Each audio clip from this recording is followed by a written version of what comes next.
Welcome back to the Natty Daddy Experience. Alabama freshman football player Tony Mitchell was clocked fleeing Florida police at 141 miles per hour. And he got arrested with $7,000, 226 grams of the Zaza, and a loaded Blicky in his Dodge Challenger. He must have forgot he was a football player and not a trapper/rapper. Now, they released some body cam footage, which this footage is really not funny, but it's funny because people play so gangster until the police put you in them handcuffs. Then the real you start to come out. Bruh, the officer asked him some simple questions, and he was just looking all dumbfounded. Medical marijuana card? Do you have a medical marijuana card? Because I smell marijuana coming from the vehicle. Okay. So, do you have marijuana? Because I smell it.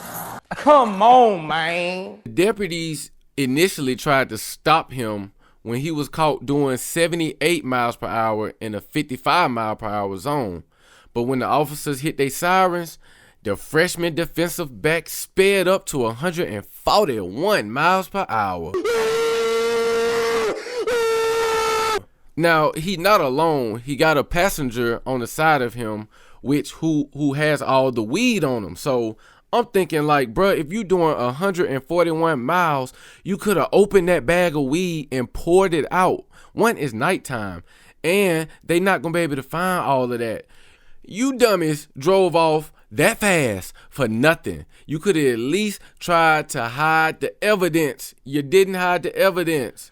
When the officers asked, was it marijuana in the car, Mitchell, who is the football player, we're just going to call him football player for right now because the other dude definitely ain't no football player. But the football player gave the officers 2 ounces of Zaza, knowing damn well y'all had more Zaza in the car. Once you gave them that, you can bet your football scholarship they about to search your car. Hey, I hate it when an officer puts you in handcuffs and tell you that you being detained but not arrested. Dog, I just gave you 2 ounces of weed and a Blicky. Don't tell me my black ass ain't going to jail. So they asked the passenger about the gun. He's saying it ain't his. So they asked the football player about the gun, and he was confused because he do got a gun license to carry, but he don't have a gun because he couldn't even describe what type of gun it was. So as they taking the passenger to the squad car, the passenger, his partner, talking about, you know I love you, bro. Right now, I'm just going to talk to you, okay?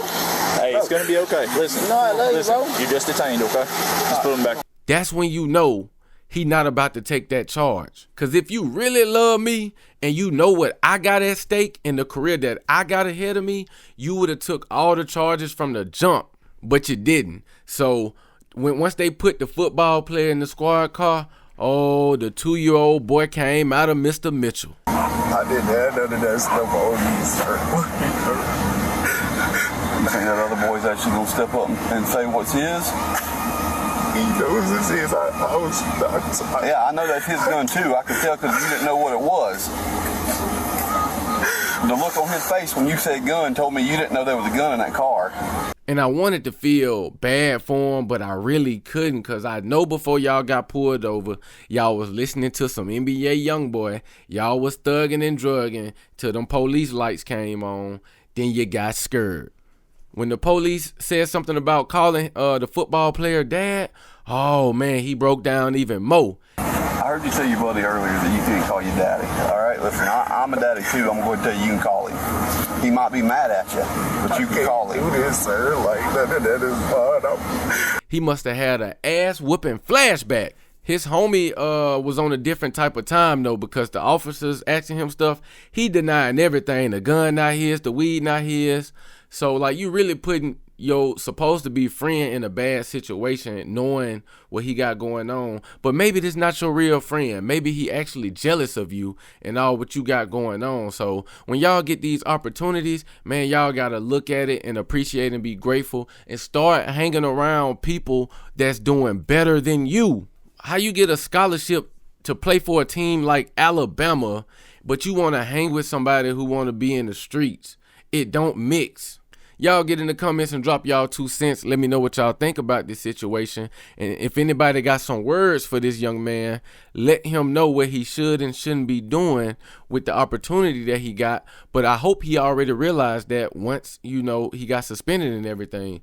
But words of encouragement to let him know what he need to do and what he don't need to do. But I hope he learned his lesson. That's it. That's all. Peace.